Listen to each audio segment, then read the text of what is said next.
La agencia Método 3 es una empresa fundada por don Francisco Marco Hernández, con sede en Cataluña, cuya labor es de detectives privados y presuntamente de espionaje, aunque don Francisco Marco nunca ha querido que se le llame espía.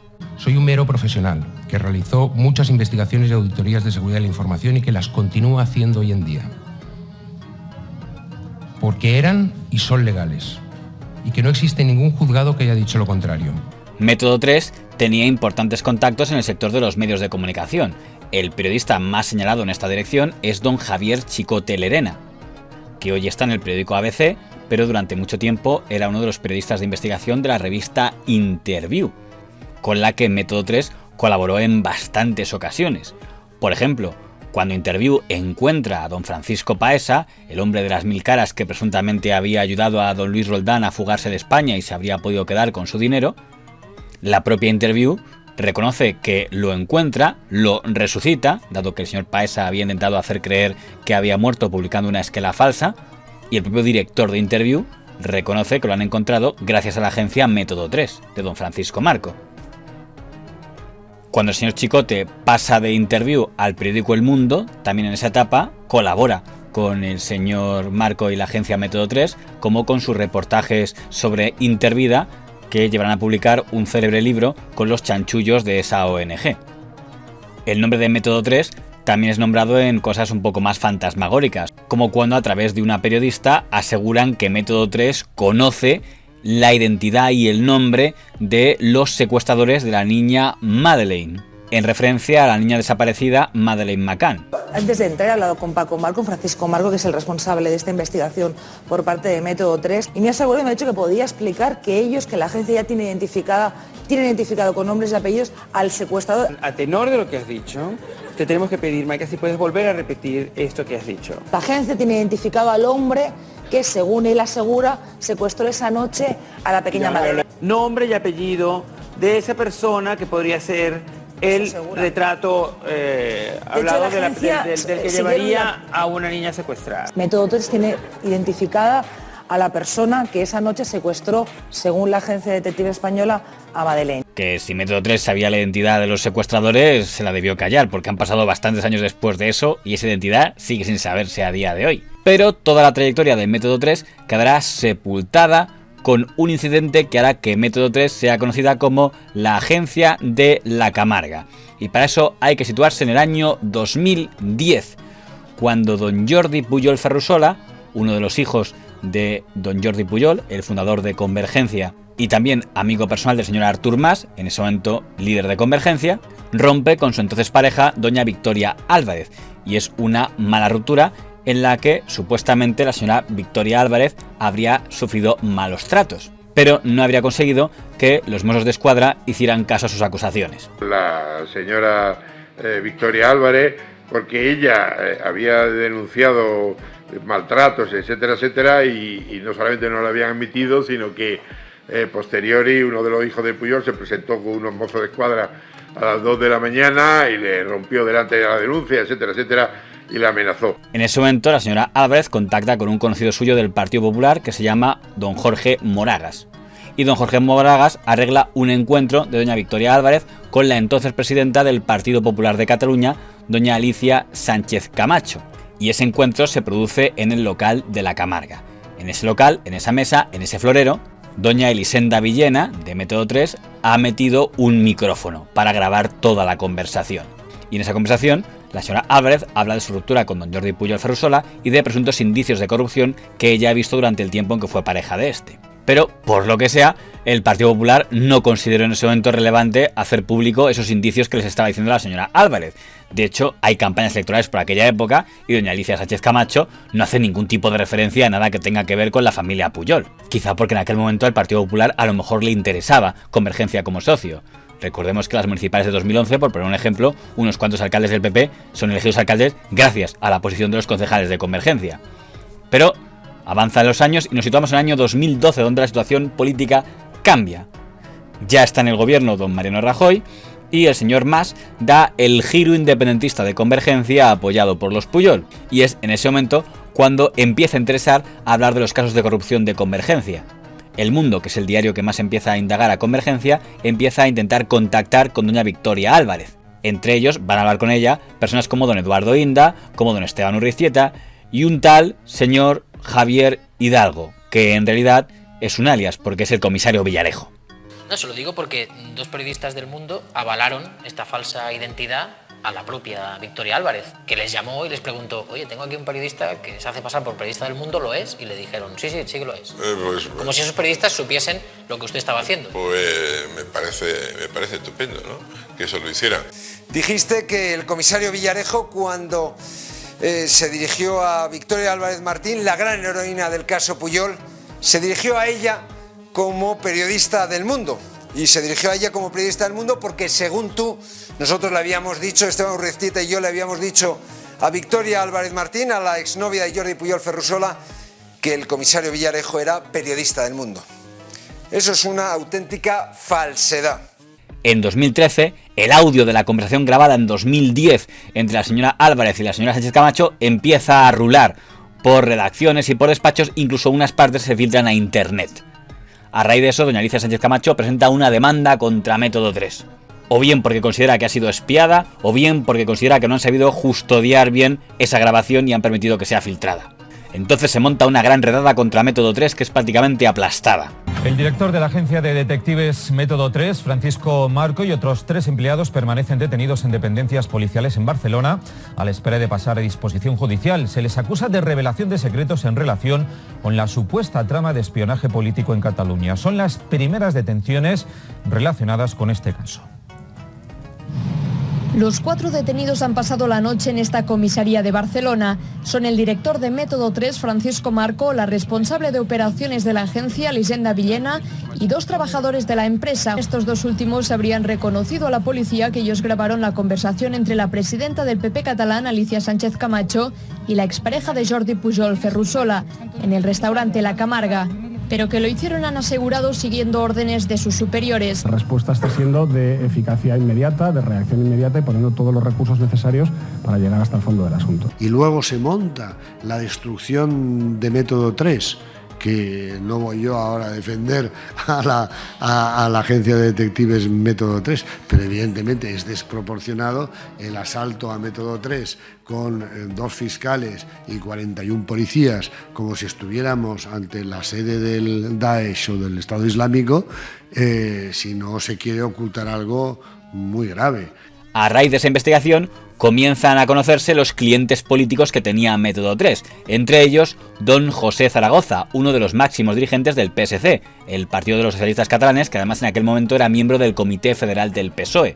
Entre otras cosas, el señor don José Zaragoza había encargado a Método 3 que investigara / espiara al entonces alcalde de Badalona, don Xavier García Albiol, del Partido Popular de Cataluña.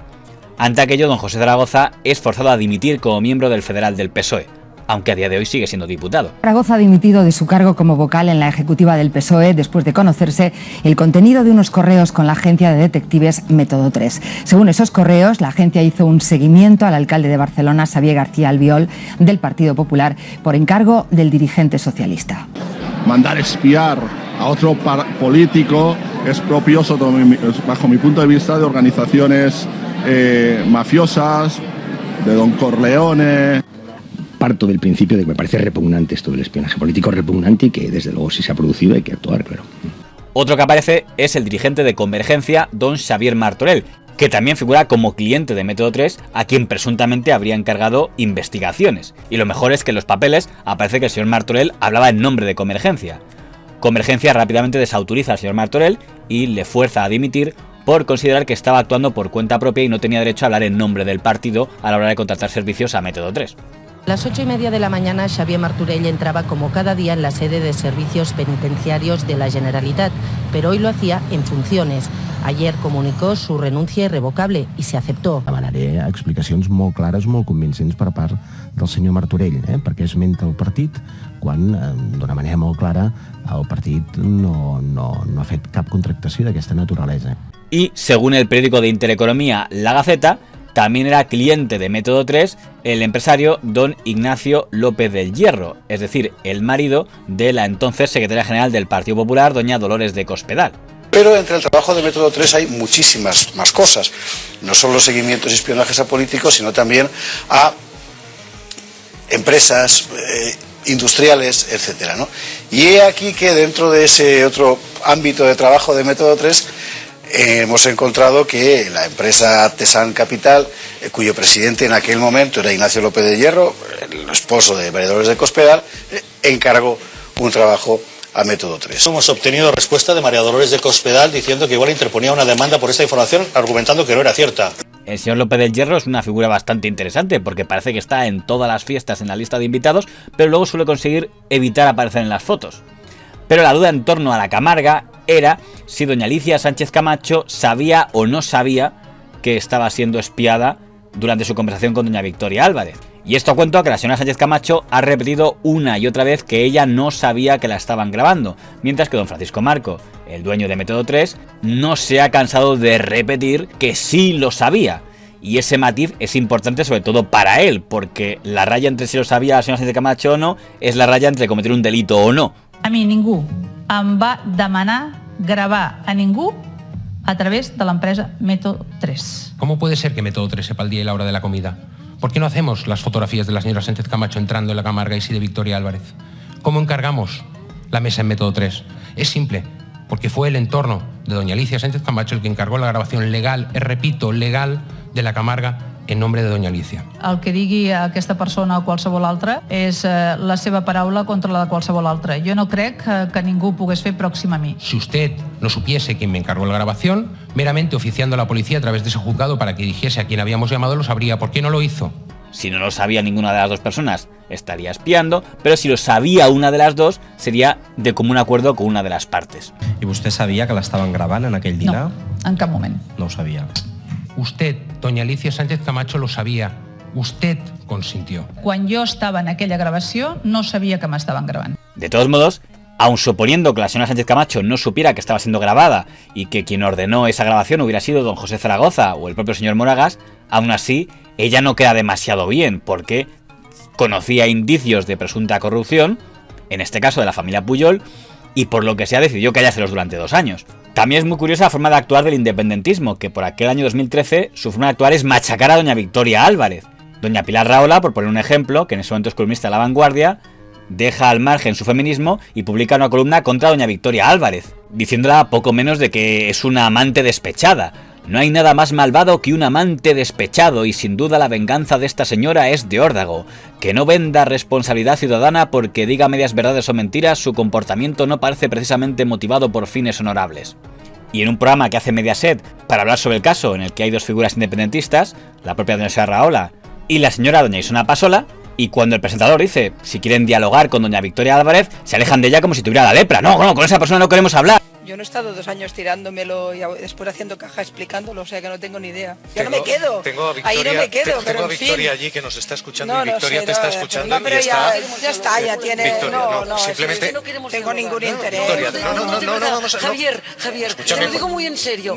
No, hemos venido... No queremos dialogar. Yo no entro en amarillismo. Yo he venido aquí para hablar, pero yo no quiero dialogar. Vamos, por favor, a escuchar. No te voy a pedir que dialogues, pero voy a pedirte que, puesto que acabamos de escuchar unas acusaciones de cierto calibre, que dejemos contestar a la persona a la que se ha acusado. Yo no he hablado de tirarme a nadie 2 años, yo no suelo hablar así. Me pregunto si hubieran reaccionado así si hubiera sido otra ideología implicada.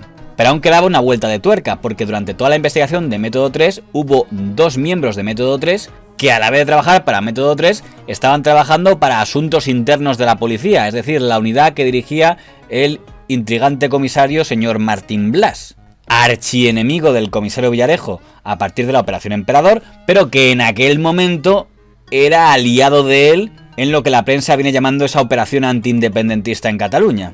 Tanto Peribáñez como Tamarit, los 2, digamos, detectives, traidores de Método 3 que acaban trabajando para la brigada política, han estado cobrando fondos reservados. Le pregunto si ustedes han pagado a la agencia Método 3 al señor Peribáñez para esto. El señor Peribáñez estaba siendo controlado por el señor Martín Blas. Esto de Peribáñez y Tamarit me dicen que están en una situación económica muy mala porque Francisco Marco les debe 200.000 euros y no les quiere pagar y no sé qué, no sé cuántas, que ellos quieren colaborar con la policía pero que son de Barcelona Y eso se le paga con fondos reservados. Pido autorización, me la dan y bueno, se les paga. En la actualidad, don Francisco Marco considera que él fue una más de las víctimas del comisario Villarejo, a pesar de que, según él había pagado servicios a Método 3. El registro del despacho Método 3, que además creo que lo llevó a Asuntos Internos porque había algunos policías que trabajaban con Método 3, se realiza en base a una actuación de una denuncia que alguien interpone sobre una grabación que se hace. Se aprovecha una circunstancia, al señor Marco, porque además se va mucho más allá. Sí, ha escrito un libro sobre usted el señor de Método 3 sí. Me facturó a mí, fíjese si le conozco. Y otra cosa es Villarejo. Villarejo y su hombre en Cataluña, Antonio Jiménez Raso, eran dos señores que en el mismo, incluso en el mismo marco del cas Palau, se iban a la gente cumbaresense a decirles, oye, que en la causa que está investigando Garzón en Madrid, que tiene fallos, si tú vas y nos das dinero, te pasas por Madrid, nos pagas un dinero, nosotros te ayudaremos a eliminar esa causa. O sea, Villarejo no es un policía. Antonio Jiménez Raso no es un policía, son dos empresarios que utilizan el chantaje como arma de cambio, pero que además tienen el instrumento policial para meter su información y utilizar a la policía en contra de los ciudadanos. Bueno, sí. Yo le deseo lo mejor al señor Marco, porque... No, pero vamos a dejar al señor Marco. El señor Marco ha escrito todo un libro contra el comisario Villarejo y se ha personado como acusador contra él en el juicio contra este. De hecho, hace relativamente poco pudimos escuchar el interrogatorio del abogado del señor Marco al comisario Villarejo. ¿Por qué disponía usted de los discos duros del ordenador de Método 3?